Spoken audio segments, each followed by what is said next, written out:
いぞカメラ強いぞカメラ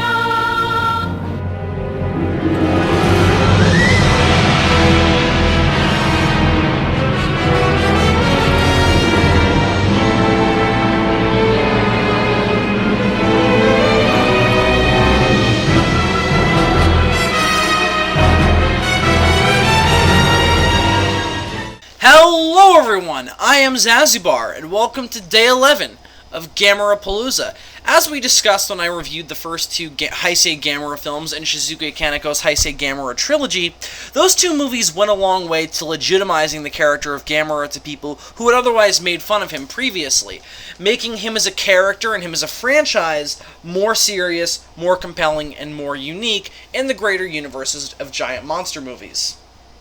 Gamera Guardian of the Universe and Gamera 2 Advent of Legion are regarded as fantastic kaiju films.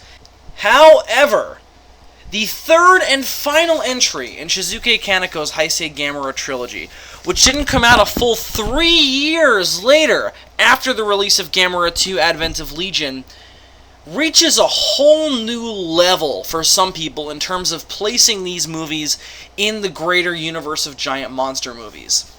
Gamera 3, Revenge of Iris, released in 1999 as the conclusion to the Heisei Gamera trilogy, is regarded by some people as simply not one of the best monster movies ever made, but a fine piece of filmmaking. And comparing it to past giant monster movies that reached that level as well, many people consider it to be on par with the original Godzilla film, in terms of its quality of storytelling, quality of special effects, and overall emotional impact. Those are some big words. Saying that you're as good as the original Godzilla means you have to be a couple of things. You have to be revolutionary, ballsy, and your movie can't just be about a bunch of monsters showing up to a city and destroying it. It's gotta be about more than that if it's gonna be as good as the original Godzilla. And comparing Gamera 3 to the original Godzilla in that way, with those parameters, it absolutely meets up to that. Gamera 3 is not just a good kaiju movie. As I said earlier, it is a fantastic, fantastic film that really pushes the boundaries of the kinds of stories you could tell and the kind of emotional weight a story can have in a giant monster movie. It can be more than just guys in rubber suits beating each other up in a city with miniature sets. That's what this movie ultimately boils down to. But this is a case of a film being far greater than the sum of its parts. I've oftentimes referred to Gamera 3 as the Dark Knight of kaiju movies, which I think is an absolutely apt description. For those of you who aren't superhero fans, basically what I mean by that is, as the Dark Knight revolutionized superhero films back in 2008, and how people viewed them and how they viewed the kinds of stories you could tell in a superhero movie, I feel Gamera 3 did the same thing for giant monster movies. Again, it proved that these stories could be about more than just entertaining slugfest between two giant creatures, just as the Dark Knight did for superhero films. But to keep up with the superhero comparison, and with the comparison between Gamera 3 and the original Godzilla, if Gamera 3 is the Dark Knight, then I'd actually say the original Gojira is the original Superman film from 1978. Now, I know a lot of you were thinking that comparison makes no sense. Godzilla is nothing like Superman. But the original Superman film is probably the most important superhero movie ever made. It defined the genre, and it defined what you do with the genre. All the tropes start there, and many films that came after it were trying to replicate the epic tone it brought to that character. Same thing with the original Godzilla. It defined what a good monster movie should be, and films that came after it that were inspired by it either rose up to the level that it had set, or fell under. One movie that fell under was the original Gamera. But now, 34 years later, here we have a film with Gamera's name in the title that is almost as good as the original Godzilla. It's a really, really bizarre set of circumstances, and even more bizarre because, as with the last two films, this film was also put out by Toho. Gamera 3 is an amazing piece of filmmaking that every time I watch it gives me chills at just how good it is. It really is an astounding movie. And it's kind of hard to explain why without getting into specifics, which we'll get into after the plot synopsis, but I think the best way I can sum it up is like this. Gamera 3 Revenge of Iris is so completely awesome because it melds everything that it presents together and everything has so much emotional and thematic weight. Oftentimes in giant monster movies, there's a struggle being had with the filmmakers to make you try and care about the human characters. That's something that's very hard to do in a monster movie, and it's even harder to do when it's a monster movie with a character who we all know and love, like Gamera. We want to see Gamera, and to have to get emotionally invested in a human cast is hard, because we want to see the big mythic fight scenes. We don't just want to see people talking. And the fact that Gamera 3 is able to make you just as interested in the scenes of people talking as it is of the monsters destroying stuff is really a credit to how good the movie is. And again, the reason why is because everything is connected. Each scene in the film is part of a greater tapestry. Whether that tapestry be comprised of the story, of the themes, of whatever, the movie is always working hard to get something done. Elements don't feel forced in to build up to other elements, like having to get through a human story to build up to the monster sequences. Everything works in tandem, and that is ultimately why I think it's so good and why it's so unique. It succeeds at what a lot of monster movies struggle at.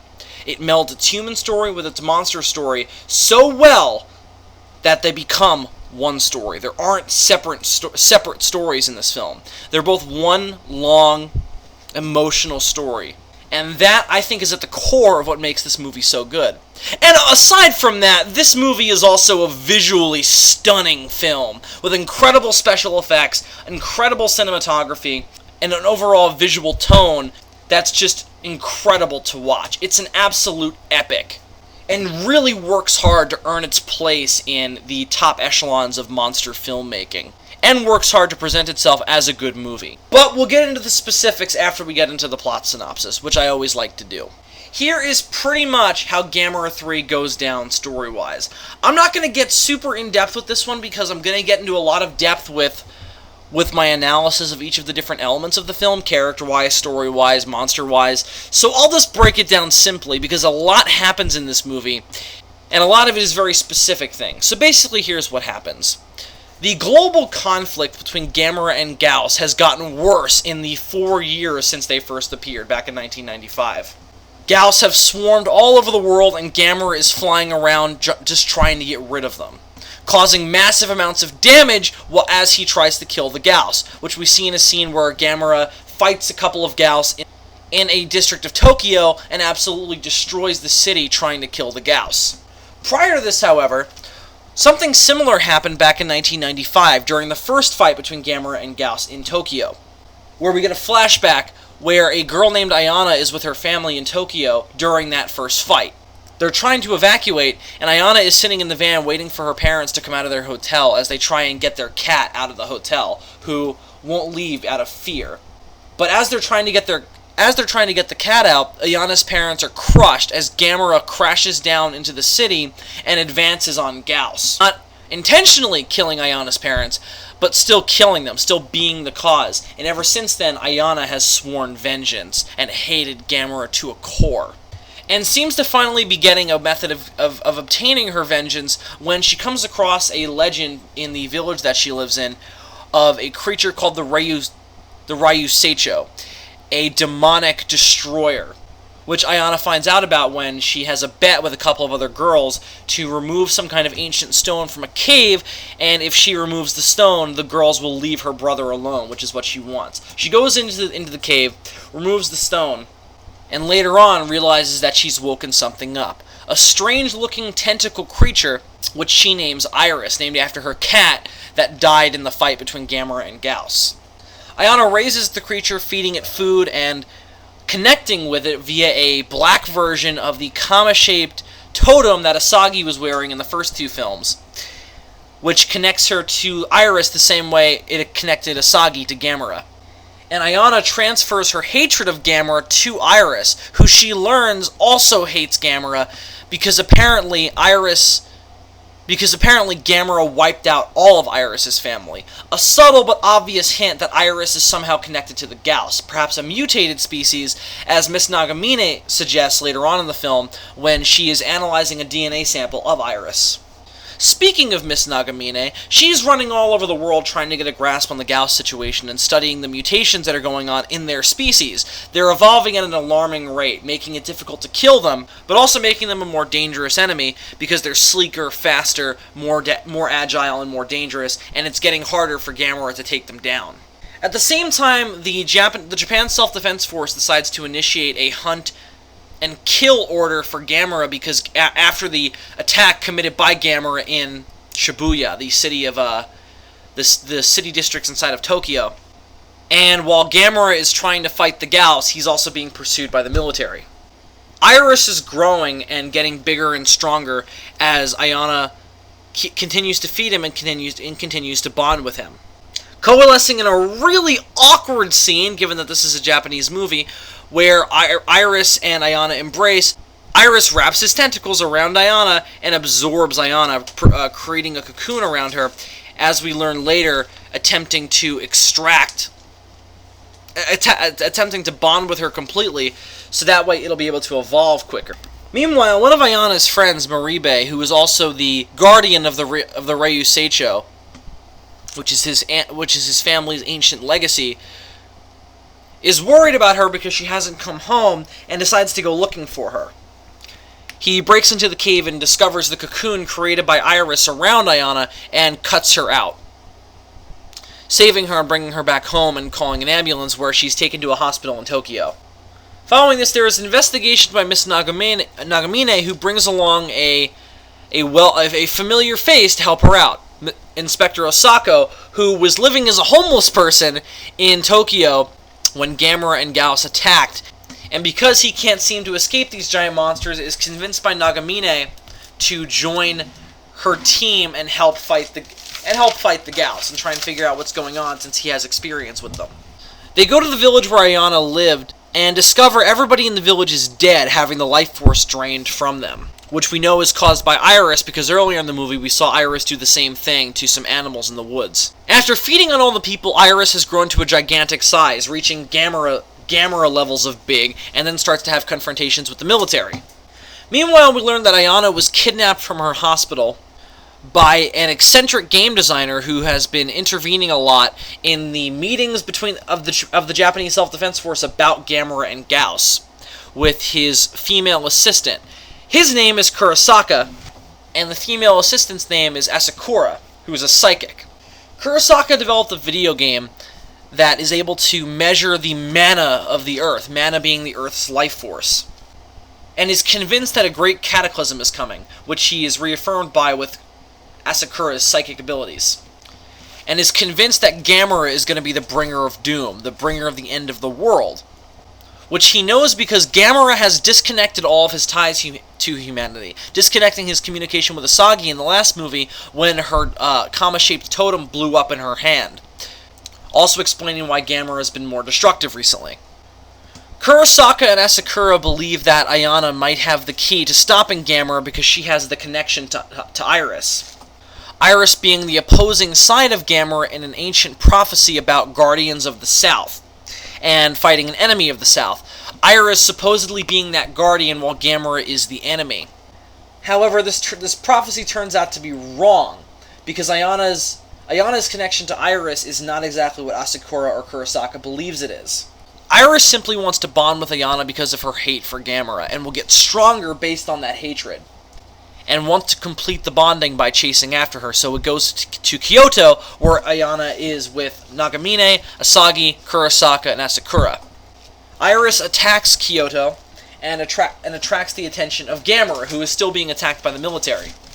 They have a spectacular air battle, which lands into Kyoto, where the two have their final confrontation as Iris attempts to bond with Ayana. Gamera is getting his ass handed to him, and Iris catches up to Ayana and is able to finish the bonding between the two of them.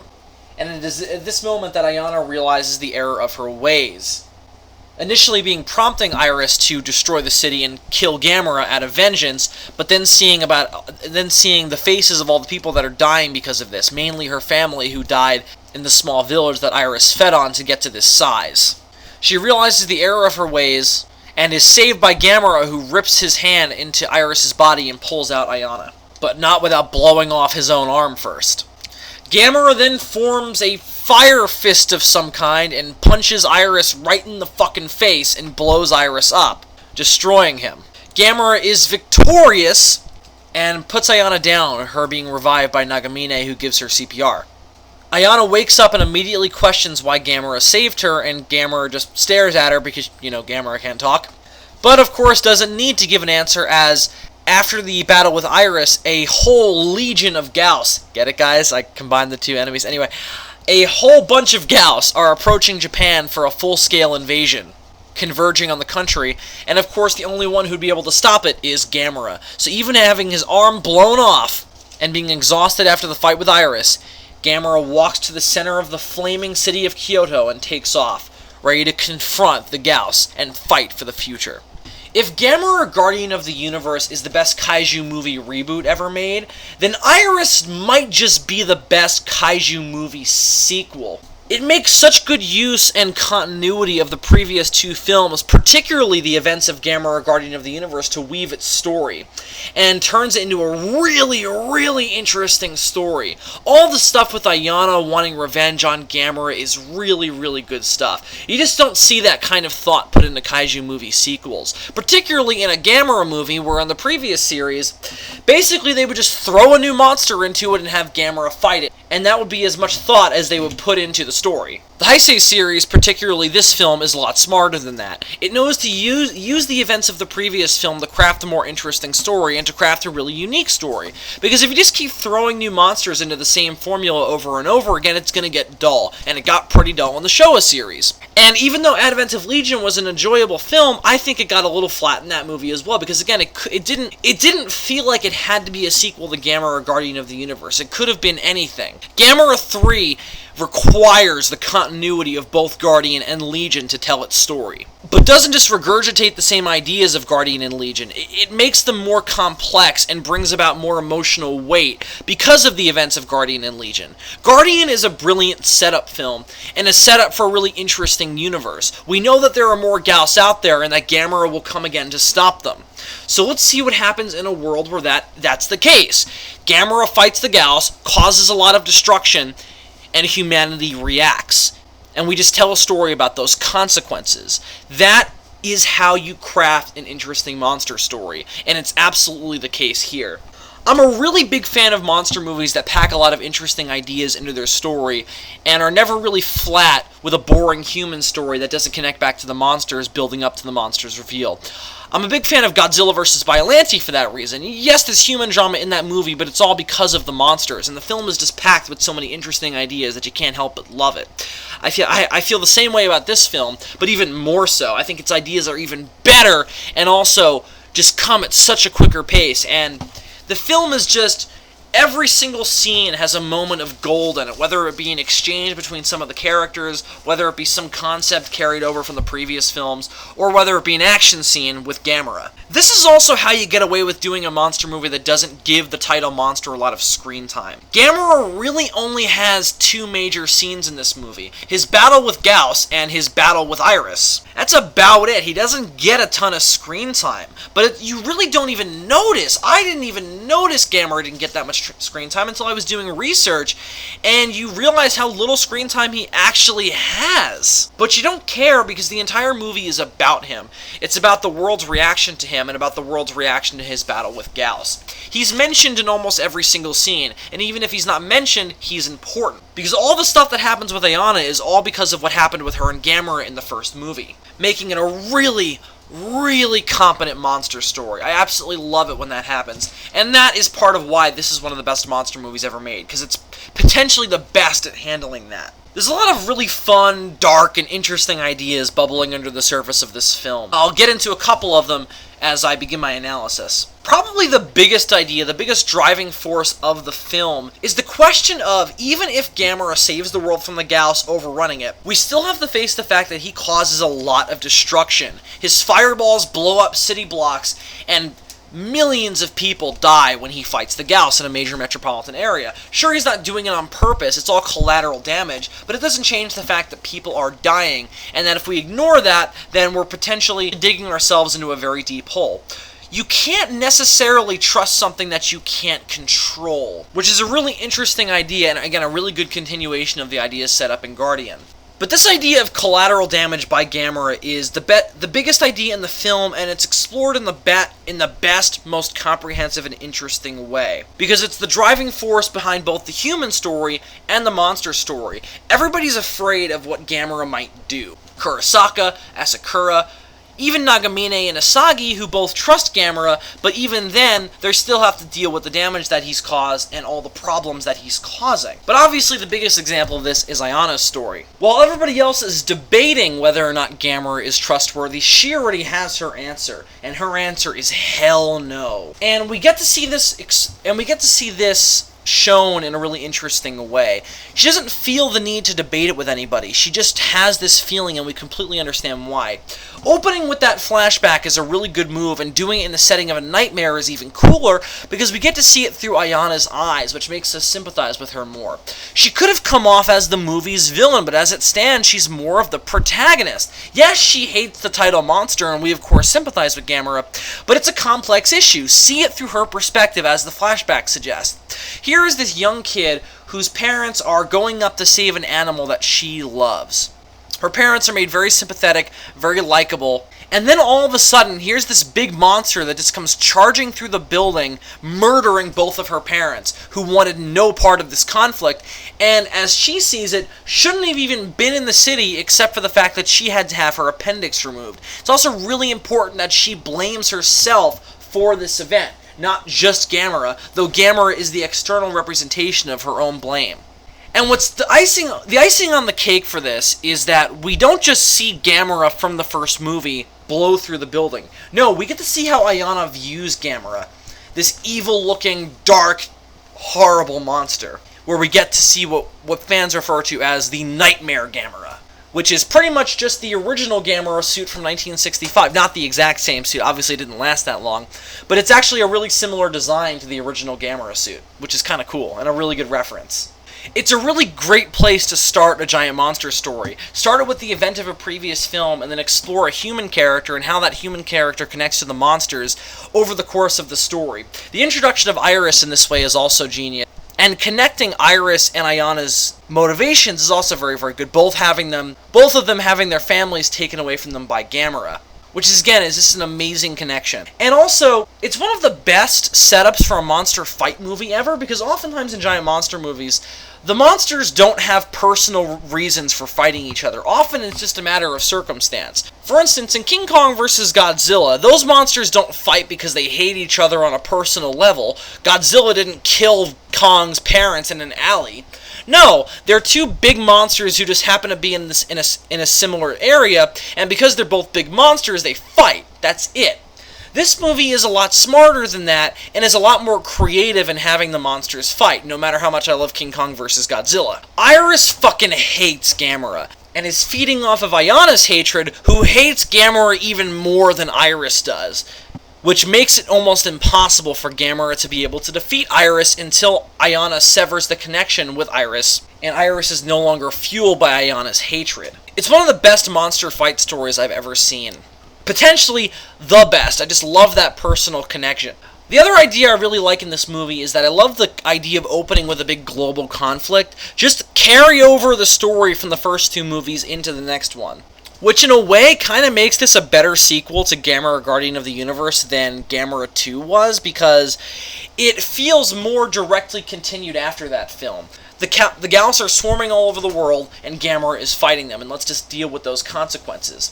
I love the idea of places all over the world having to deal with the Gals, and also deal with Gamera in that way, and each have different ways of dealing with it. I love the scene where Nagamine goes to South America and comes to a place where a Gauss has been killed, and we get to see an older woman run out and smash the Gauss's head with a sledgehammer, screaming that it ate my grandson and son. I hate this thing. I hate this thing. Which seeing it as it's the pre-credit scene is a really good idea, because it immediately establishes the main thrust of the story, the consequences of monsters and the toll it has on people.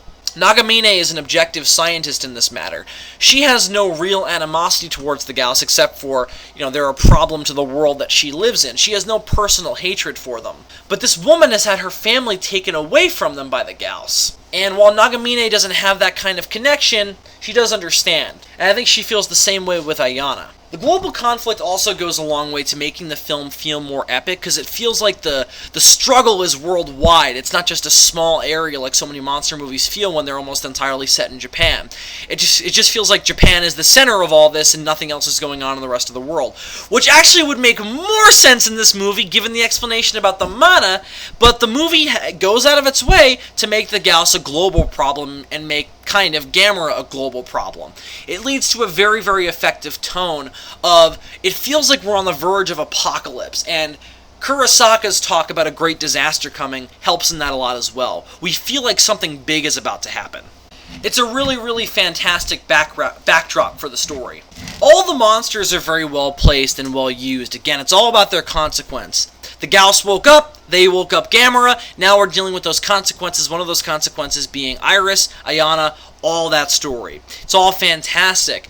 And again, even if the monsters don't get a ton of screen time, the story is all about them, which really goes a long way to making the story feel more complete and feel more satisfying. Because even though we don't get to see a lot of the monsters, we feel their presence, and that goes a long way to not caring that they don't get a ton of screen time. Overall, the story is fantastic, one of the absolute best in monster movie history, and all around just a good movie story. But I do have a few qualms with it, and I think there are things that could probably be written in to explain them better, so I'll say them and not really criticize the film that much for them, because this is a longer Gamera movie. It's an hour and 50 minutes, and I feel like these were things that might have just gotten cut out for time.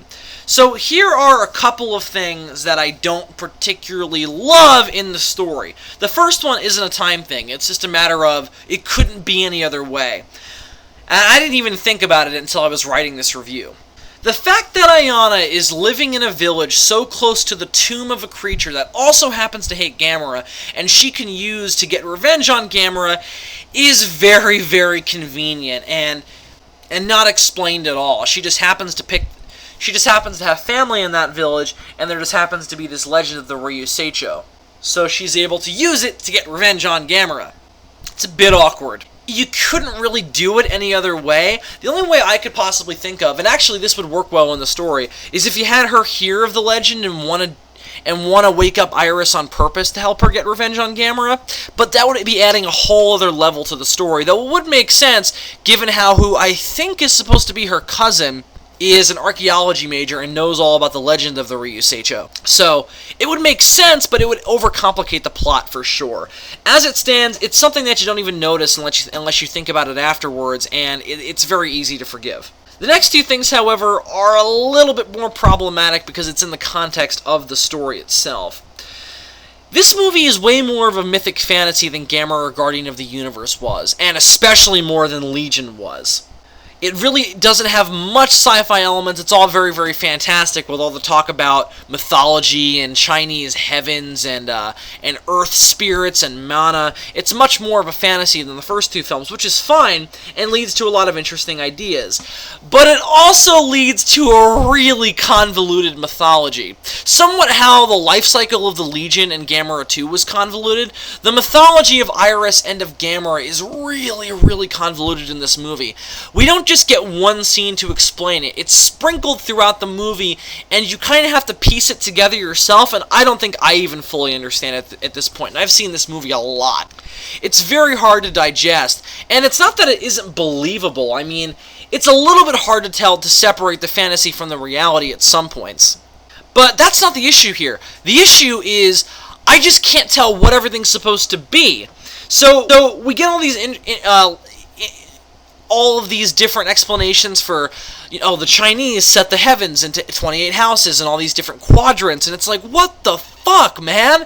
And then we've got all these different guardians of the different directions. I'm like, am I watching GMK all of a sudden? Well, kinda, actually, no. It's really, really bizarre, and it's hard to keep track of. It's not required for understanding the main crux of the story and of the thematic weight of the story, but it's all interesting stuff, and it would be nice if it wasn't so completely convoluted. Now, it didn't help that the translations and the subtitles on my copy were completely awful. Wow, Mill Creek, you guys really, really dropped the ball on the subtitles for Gamera 3. They're awful. They don't even subtitle some of the lines. But I've seen the movie before with a different... dubbed, and then I also saw it with better subtitles. So I remember all this stuff, and it's still pretty convoluted. But watching it that way didn't help. But it's all interesting stuff, and I wish it had more weight in the story than it really does. As it stands, it just seems like introduce an interesting idea, then cut away from it, because we gotta get to the other stuff. So it feels a little bit shoved in that way, which I think will bring me into my next critique. I keep comparing this movie to The Dark Knight, and The Dark Knight has often been criticized for having so many different isolated plot threads that all converge at different points, that it feels a little bit convoluted at points. And I think Gamera 3 has that to a little bit of a lesser extent. It doesn't have as many convoluted plot threads going on, because it doesn't have the thing of being a crime story, but it's pretty similar with all the different mythology and different characters and different ideas going on. A lot of different things happen in this movie, and a lot of them aren't connected until way later. And the other thing, again, somewhat like The Dark Knight, is it takes a while to settle into what exactly the movie is trying to do, what it's getting at. It takes a while to finally get to the setup with Iris and Ayana. It takes over a half hour, if I recollect correctly. Now, this is a nearly 2-hour movie, so that's not as bad as if Gamera Guardian of the Universe had that. But it still leads to a film that keeps introducing new ideas, and you're like, alright, you keep introducing stuff, but when are you going to start exploring stuff? Which is kind of an issue in terms of pacing. It just kind of it doesn't feel badly paced, but it just feels like you don't really know where the movie is going until a little bit too late. Not too late to not be interesting or not good, but just a little bit like we should have gotten this a while ago. So that's a little bit of a problem. But the story never drags or loses your attention at all, so it's not really a problem. And it's a problem, and it's only a problem because it introduces so many good ideas that I wish it just explored some of them. It should have cut a couple of them out. For instance, as much as I love and think the visual of the Gamera boneyard with all the failed Gameras is awesome and introduces an interesting aspect of Gamera's origin, it doesn't really have that much impact on the story. And for the sake of getting to the stuff that's really important, maybe they should have cut it. But again, it's a really good idea, and it introduces a good aspect of Gamera's origin, knowing that he wasn't the only attempt. So, I don't know. It's a little bit weird. I don't know if it can be cut out without any regrets, but you could still tweak it a little bit in order to just make the story feel a little bit more streamlined. But again, all of this comes from the fact that it introduces so many good ideas that I kind of wish you would focus on one of them at a time and not just introduce a whole shit ton of them and just feel like it takes too long to explain some of them. But again, overall, the story is fantastic, which we'll get into more with the themes and the ins and outs of everything as we talk about the characters. So I really, really love these characters. They're all personified, all likable, and all interesting, at least in the regards to the main cast. There are some supporting characters that I'll get into that are kind of, but we'll get into that in a second. Let's start with the big one. Let's start with Ayana. Ayana is amazing because she serves to both be the vessel for the villain of the movie, while also being the protagonist, because she's the main point of view that we follow, even though we don't agree with her perspective, which is really interesting. We don't hate Gamera the way she does. The film tries to make you understand her perspective, though. You sympathize with why she hates Gamera, which is one of the things that makes it so well done and why she's so sympathetic. We see the destruction that Gamera causes, but we also see the benefit of it, which is explored while Gamera is destroying Shibuya, he takes his time to save a child from one of Gauss's lasers. Yes, a lot of people died in those explosions, but he's not a heartless monster. He's just struggling to do the best job he can to save the world. But we understand Ayana's point. And I also love that she doesn't feel the need to debate it or whine about it, and explains her hatred for Gamera in just one line. Because her not boyfriend, Moribe, who is the keeper of the Ryuseicho, approaches her early in the film about her hatred for Gamera and says that she's wrong. Gamera's a hero, and that if he wouldn't have stepped in back in 95, we'd all be eaten by the Gauss. And she just walks away and looks back and says, "Would you feel that way if he'd murdered your family?" And then just walks away. It doesn't matter to her the good of what Gamera's doing. Her family was her whole life. And Gamera took them away from her. It doesn't matter what he did for the rest of the world. The rest of the world doesn't matter to her. It just matters, the only thing that matters is her own personal pain and the pain of what Gamera took away from her. Does that make her a little bit selfish and a little bit short-sighted? Sure, but she's a teenager. And we've all been there. We can't all be benevolent, selfless creatures. We're inherently selfish creatures, and we sometimes struggle to think about others above ourselves. And that's what Ayana struggles with in this movie. That's what makes her relatable, likable, and sympathetic, despite the terrible things that she does. She's also very interesting to watch because of the way she carries herself following the death of her family at the hands of Gamera, or at the claws of Gamera, if you will. You guys see what I did there? She lives in her own head. She doesn't talk that much. She doesn't have a lot of dialogue.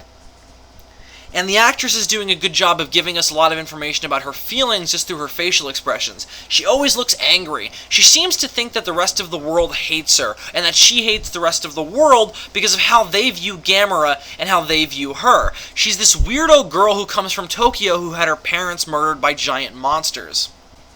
And a lot of people call Gamera a hero. And she's constantly being tested by the outside world to keep her cool and keep herself in control. There's a scene early on where her extended family that she's living with is trying to convince her to change her last name to their name because that's how it's done in their village. She refuses. She can't let go of her parents. That's not in her nature. She fights it and says that she shouldn't have to and walks away. She perceives the whole world as her enemy, and that's why I think it's so easy for her at first to say, "Fuck the whole world, I want my vengeance," and unleashes Iris upon Kyoto. We get to see her affectionate and stick up for and protect her brother, which also makes her very sympathetic. And also, she's not heartless because once she realizes exactly what's going on, she's very quick to stop it. And that's what also makes her very interesting and a well part of the theme of revenge and of the debate of Gamera himself. Once she realizes that many people are dying just so she can have this kind of vengeance, she realizes that it's not worth it. She's killed so many people now because she unleashed Iris and fed him and energized him that now all of her family's blood is on her hands, just as much as it was on Gamera's back in 1995. She's no better than how she perceived Gamera. Except she's actually worse. This is the really interesting thing and the biggest part of the theme. Both Gamera, all three of them, Gamera, Iris, and Ayana, kill a lot of people to get what they want. Ayana wants vengeance upon Gamera. She kills a lot of people. Gamera wants to get rid of the Gauss, so that way the Earth will return to balance and he can go back to sleep. A lot of people die in the process of that happening. The difference is in what they're after. All in all, the point of this movie is that people die. It sucks, but it happens. Tragedy will always strike, and we can't stop it. If you try to make a better world, if you try and do something noble, bad things always happen. And you have to let the bad things happen, otherwise the good things can never happen. You can never build a brighter future without lighting a few fires. Yes, it sucks, and it's not a good thing, and you can't condone it, but it's gonna happen. And you can't just give up because of that. Otherwise, those people would have died in vain. And that's what Ayana learns at the end of this movie. That's her character arc. She was after something selfish, revenge. And revenge against a creature that killed her parents accidentally. And she kills a lot of people to get what she wants. And unleashes a dangerous force upon the world to get what she wants. Not worth it. Those people died in vain. Ayana was perpetuating a worse world. If Iris had killed Gamera, Ayana's vengeance would have been succeeded. Iris would have wiped out the rest of the world. The world would have been made worse because of what she did. And all those people would have died in vain. That's why her and Gamera are different. All the people that died because of her and Iris died in vain. Those that died because of the battle between Gamera and Gauss, if Gamera produces a better world by continuing to fight, their sacrifice will not be in vain. A better world would have been built because of their loss. We should still mourn our dead. Ayana should still visit her parents' grave and still mourn them and miss them. But the world is better with Gamera in it. But we'll get into more of that when we talk about Gamera. Let's wrap up with the rest of the human cast, though. The other human characters are pretty good, though not as complex or as interesting as Ayana. The next most complex and interesting one, though, is definitely Inspector Osako, though his arc isn't as complex or as emotionally, or doesn't have as much emotional weight as Ayana's, though his does have some emotional weight. He overcomes his fear of giant monsters to try and help the rest of the world. He ran away from the Gauss back in 1995 and tried to live a low-key life, get away from the dangerous stuff, and just try and think about himself. He was a coward. But the monsters kept coming back to bite him. Running away from your problems never gets rid of the problems. The problems will always chase after you. And that's what Osako learns. Moving out to a warehouse that sells beer won't allow you to escape your problems. Becoming a homeless person in Tokyo won't allow you to escape your problems. The Legion will attack, Gamera will fight Gauss, and the world will be made no better by your cowardness. That's what Osako learns. And he decides to put his fear aside and maybe do some good. Help Nagamine find out about the Gauss and maybe help create a better world. It's a really good, short, but really good character arc, and Osako is made very likable and very real. He's ashamed of himself. He's a drunk homeless person who can't even look Nagamine in the eye the first time they meet up in this movie. She recognizes him from the events of Gamera Guardian of the Universe, and he's ashamed and says that it's not him. But of course she knows, but decides to respect his privacy. He's not a bad man, and again, just like Ayana, he's entirely sympathetic. We can't all say that we would be Nagamine, that we would fight the monsters, go out there, and not care about ourselves. Sometimes, most of us would be Osako, run away for our own self-preservation. And others of us would be Ayana, fight for our own personal satisfaction and not for the good of the world. And Osako, thus, works subtly, but also very well into the theme of building a better world through sacrifice. And in regards to the other returning characters from Guardian of the Universe and Legion, Asagi and Nagamine are in here, and they're both pretty good. Asagi is a lot more likable and less insane in this movie than she was in Legion, but still not as good as she was in Guardian. She still doesn't get enough dialogue to me and doesn't get enough to do. But her role here is definitely more interesting than her role was in Legion. This time she's the bridge between her and Nagamine. Both provide interesting perspectives on the situation with Ayana. Nagamine provides the scientific perspective. She's been studying the Gauss, says that they've been mutating, and knows scientifically why Iris wants to bond to Ayana, to complete its transformation, to get more powerful. Asagi relates to Ayana on the level of communication. Ayana finds this connection to something that she's never had a connection like that before, something that really understands her, which is how Asagi felt about Gamera. She understood him, and he understood her. And that's how Ayana feels about Iris. And she completely relates with her on that level. In regards to the other human characters, new ones now, I'd like to briefly mention Asakura and Kurata, the psychic girl and the game designer respectively, because while I really like their roles and they fit well into the epic apocalyptic tone of the movie, they're kind of big question marks, which I guess is the point. They're supposed to be mysterious, but I really don't understand what exactly they're trying to do or what they hope to accomplish. I wish they were developed a little more. Why exactly does Kurata want Gamera dead? Why does Asakura want Gamera dead? Just because Gamera is going to destroy the world, supposedly, based on this prophecy? Alright, but they don't seem like the most noble of characters. They seem to have personal reasons for wanting Gamera dead. Kurata seems like an egomaniac, an eccentric billionaire who cares nothing about the world, but really only cares about his own image and about his own genius. So maybe that's it, because he knows that Gamera is going to destroy the world, that he wants to do something about it because he is the one who discovered it. Alright, but what about Asakura? She seems to be more noble. When she knows what Iris is trying to do to Ayana, she tries to bond with Iris in Ayana's place. But it doesn't work, and she gets killed, as does Kurata. They needed to be developed more. They're just way too mysterious to die in this movie and have no follow-up. And again, the crappy subtitles on this version didn't help any either. I like them, I find them very, very interesting, but we need to know more about them. As it stands, they're kind of underdeveloped. The only character I don't like is Maribe, Ayana's kinda sorta not really boyfriend. He's very boring, very dull, very annoying, and completely pointless. He's the guardian of the Ryu Seicho, but does nothing to stop Iris when Iris attacks Kyoto. Well, but isn't able to do anything against Iris when he attacks Kyoto.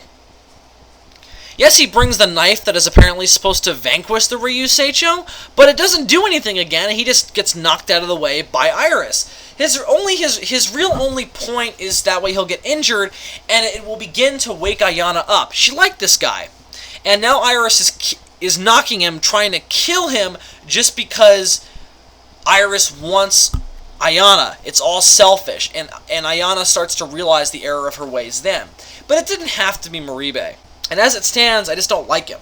But all in all, aside from Maribe, I really like this cast. They're very likable, they're fun to watch. And Ayana and Osako in particular are fantastic and connect very well to the theme, so that's all great. But let's analyze the bigger parts of this movie thematically, and let's talk about the monsters. As I always like to do, let's start off with the new monsters and talk about Iris. Iris might be my favorite Gamera monster, especially characterization and place in the story-wise. It's absolutely fantastic. Again, I am in love with what they do with the monster fight in this movie, having the monsters have a personal connection to each other, and giving Iris a personal reason to hate Gamera. If it's true, and Iris is a mutated Gauss, Gamera murdered all of Iris' siblings and Iris' parents. Gamera is the predator of the Gauss. I find that idea fascinating, and honestly, I wish the idea of Iris being a mutated Gauss was explored a little bit more. Not that I want to know how exactly it happened, but it's not even confirmed if that's what's going on. It's just a theory put forward, and otherwise Iris is left mysterious. Maybe that can be for the better, but in a movie with this much complex stuff going on thematically, it would have been better if that was made more clear. But it does make a great connection to Ayana. They both have this relatable factor about them that leads them to hate Gamera, and they both team up and bond with each other to try and kill Gamera. It's a really good continuation from Guardian of the Universe of connecting Gamera to the monster that he's fighting, and not just throwing in a random evil but cool-looking monster to fight Gamera, as was being done in the Showa series, and as was kind of being done in Gamera 2. So that's fantastic to me as well. Design-wise, Iris is very, very unique.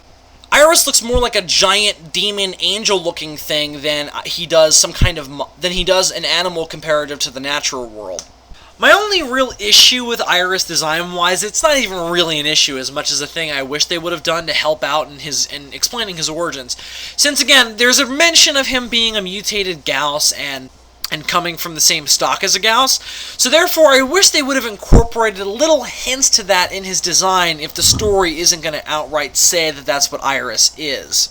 I wish that they would have incorporated some more Gauss-like features into the face, into the wings, or into anything really, because as Iris stands, he kind of just looks like nothing like the Gauss. Again, he looks like a big demon angel thing, and the only real part of him that looks anything like the Gauss is a little bit of the head. But even then, that's just in the shape and having the same triangular-looking shape that the Gauss had. Speaking of the angel-demon way that Iris looks, one thing I really like about Iris is that it's a beautiful but hideous and disgusting design. When Iris is flying through the night sky towards Kyoto to go bond with Ayana, he looks gigantic, mythic, gorgeous, but when you get up close and personal, these tentacle things come out that suck the life out of you, consuming you, luring you in with its beauty, and then draining the life out of you, improving how hideous of a monster it is when you get close. I think that it's a visual metaphor for Iris's embodiment of vengeance, and that it's beautiful and alluring, but as you get into it and are consumed by it, it drains the life out of you, improves how horrible it really is. Really cool and subtle way to embody revenge. All in all, Iris is fantastic. Again, I'm not sure if Iris is my favorite Gamera villain. He's certainly up there, but I'm not sure if I like him as much as Gauss, because Gauss is Gamera's classic villain, but Iris is certainly the most interesting characterization-wise, having the most personal connection to Gamera, and their fight together truly making the most sense. So, I really love that. I'm just not sure if he ranks as my favorite. But speaking of the big man himself, let's talk for a good long while about Gamera. Gamera's place, both characterization-wise and thematically, makes him one of the most interesting monsters in monster movie history, characterization-wise. He's absolutely fascinating in this movie. He manages to be tragic, badass, intimidating, but still lovable all at the same time. It's an absolutely wonderful balancing act of different emotions you feel about this creature. And his place in the theme of the film of revenge and of the collateral damage that is caused by these creatures fighting and by seeking your own goals and the intention that connects to you, all basically going into kind of the ends justifying the means. Gamera's place in that is really interesting, because it's the complete opposing point to Iris and Ayana. Yes, a lot of people die in this movie because of Gamera, just like Ayana and Iris. But as I said earlier, their reasons are so completely different that that's why they are different, and that's what makes Gamera the hero, and Iris and Ayana ultimately the bad guys. In the pursuit of a brighter future, a lot of blood needs to be spilt, and fires ignited, oftentimes getting those who are ultimately innocent caught in the crossfire. But someday, in a world without the Gauss, a world that would no longer need Gamera, those who died, while still mourned, will all know that their sacrifice was not in vain, and that the rest of the world is better because we had Gamera, and because Gamera fought against the Gauss, even if, no matter how many people died, no matter how injured he got, no matter how much the world hated him, Gamera will continue to fight.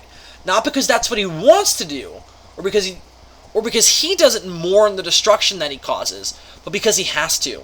Gamera is committed to keeping the Earth spinning, and thus he'll never quit, never give in.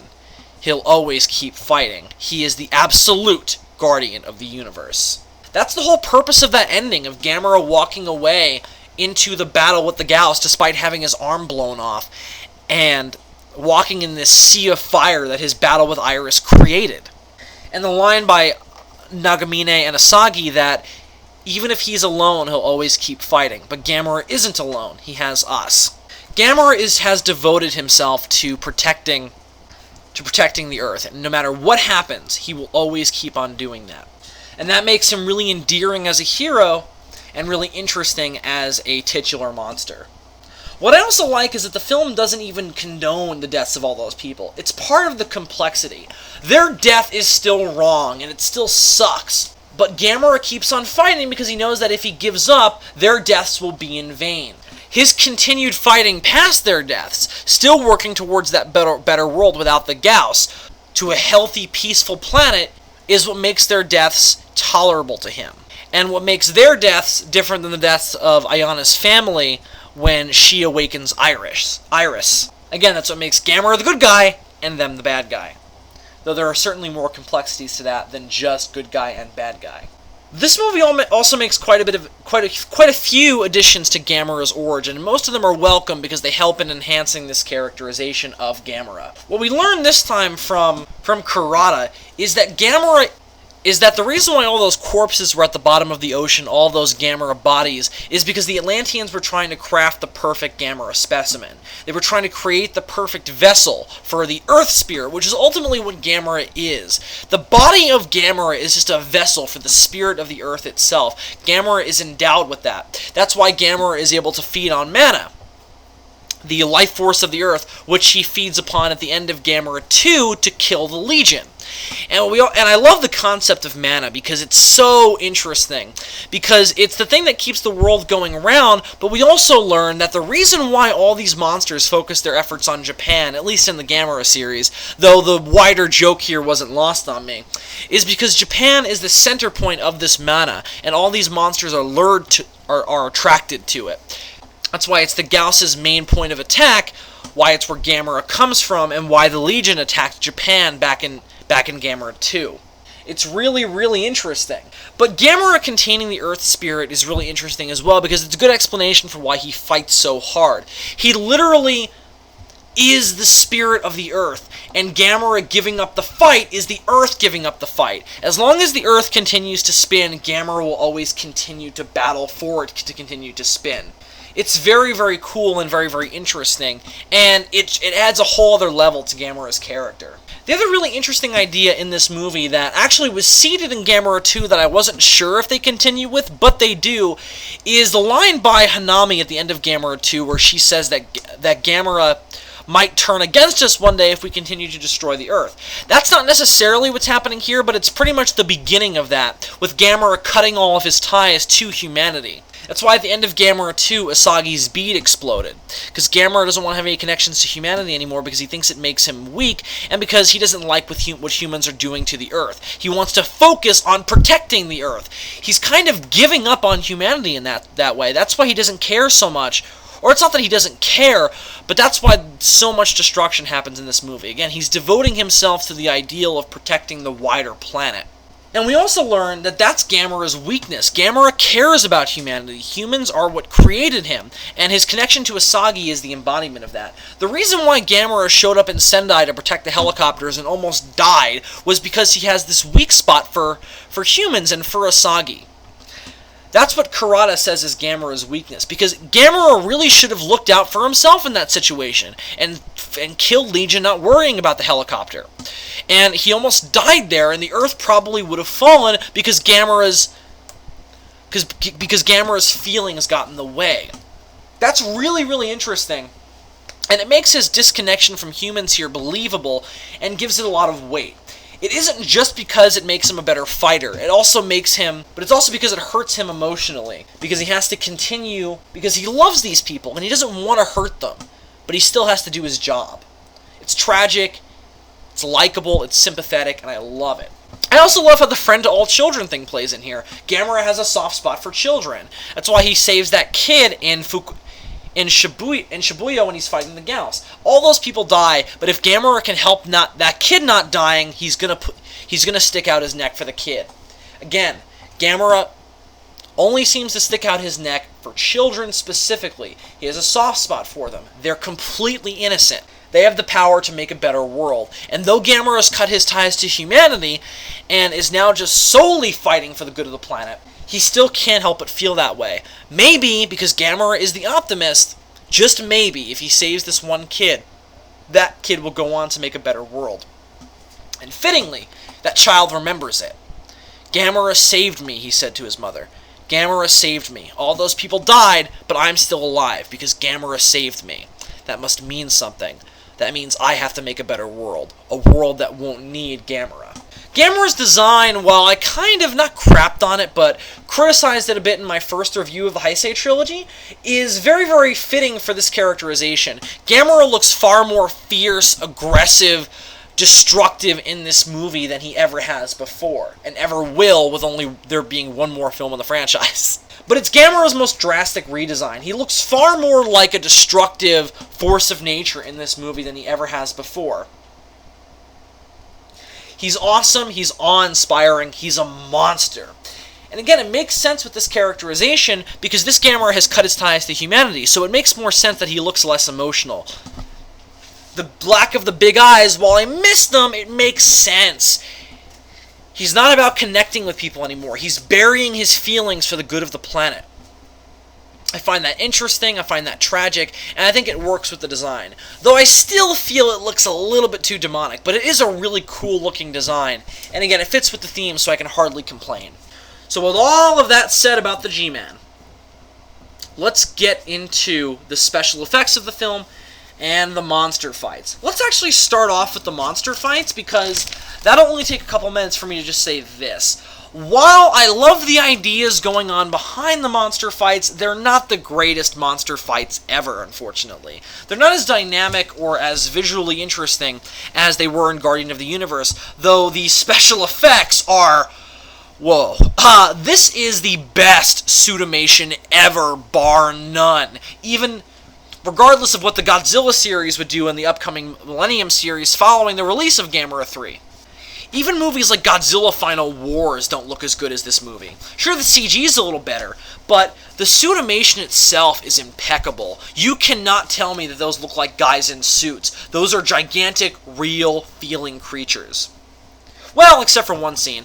There's only one scene I don't like special effects-wise, and that's when Iris is fighting the military in the woods. It's just too obvious that it's a bunch of miniatures, and you can also really tell when Iris's tentacles are CGI and what's practical. It's a little bit distracting. But all in all, these special effects are astounding. They're absolutely awe-inspiring. Gamera's suit looks incredible, as does Iris's. And while I was just kind of making fun of the CGI, what the CGI achieves is it manages to make the monster fights look more dynamic and have the monsters do more things that they couldn't do as suits. The battle between Iris and Gamera in the sky is amazing. And probably my favorite monster fight in the movie, with the possible exception of the first fight between Gamera and the Gauss and Shibuya. But it's such an incredibly dynamic fight. Gamera turns from a flying saucer into just the jets, quickly rams into Iris, and then gets knocked down by missiles. The CG is a little obvious, and it doesn't look that good, but you don't care because of the dynamic moves the monsters are pulling off. It's not exactly well integrated, but it works. Though the CGI is certainly the weak point of the film. Because the integration of the human and monster scenes, just like it is in the story, is fantastic. Gamera grabbing Ayana and putting her down in front of Asagi and Nagamine looks fantastic. Gamera looming over Ayana as she's awakened by Nagamine. It all looks fantastic. And all of the special effects are just astounding. This is a visually stunning movie, equally as it is a stunning movie story-wise. The only other thing I'd like to talk about before we go into final score and everything is the score itself, the soundtrack by Kawatone. I actually don't have much to say because I've kind of said it already. The dude's a master, and I think this is tied with Guardian of the Universe as my favorite score for his Gamera series. Which might sound like a cop-out, but they're both doing different things. This one's far more emotional and epic and more dramatic than his Guardian of the Universe score, but I love all that mythic build-up that Guardian was doing, but this too is excellent. My favorite musical beat in the entire film is towards the end, where you have that ending scene with Gamera walking into the fire. And you get this very epic, drawn-out version of the Gamera theme, and it sounds absolutely astounding. And really gets your blood pumping as a Gamera fan. It's fantastic. And the whole soundtrack is like that. I love the opening credits music. I just love the whole package. And all in all, I love this entire movie. This is one of my favorite kaiju films of all time. Potentially one of my favorite films of all time. It's an absolute masterpiece. It's easily the best Gamera film, though I don't know. I still think I enjoy Guardian more, but I do think at the end of the day, Gamera 3 is a better movie. It's got more going on in its story. It's one of the best sequels ever made. It's an absolute triumph as a monster movie. Everything works. It is a fantastic, amazing triumph in filmmaking. And one of the best conclusions to a film trilogy in cinematic history. I give Gamera 3, Revenge of Iris, a perfect score of a 5 out of 5. If you haven't seen it, you are doing yourself a huge disservice. It is an absolute epic, fantastic piece of filmmaking. Even if you don't like monster movies, I would say give it a shot. It might change your mind about the genre and change your mind about Gamera, who you might have never heard before. Although, I must say, you should probably at least watch Guardian first. Again, it's a major, major sequel, and unlike The Dark Knight, it requires a lot more knowledge of the continuity going into it. So I would say watch Guardian and then watch Iris. Legion isn't entirely necessary to the events of this film. There are a bunch of things that are brought up from Legion, but ultimately, it's more reliant on Guardian and is more of a sequel to Guardian than it is to Legion. So again, I highly recommend it. And if you're a fan of the kaiju genre, then there's absolutely no excuse. You should have seen it already. It is an absolute masterpiece, and I highly recommend it. It's almost as good as the original Godzilla. But with all of that said, that will conclude our review of the Heisei Gamera trilogy. And our second to last day of Gamera Palooza, as ladies and gentlemen, tomorrow we conclude this epic romp through the Gamera series when we get into the sole Millennium film of the Gamera series, Gamera the Brave from 2006. I hope you guys will join me for that final review. I'll see you guys tomorrow. Sayonara, kids.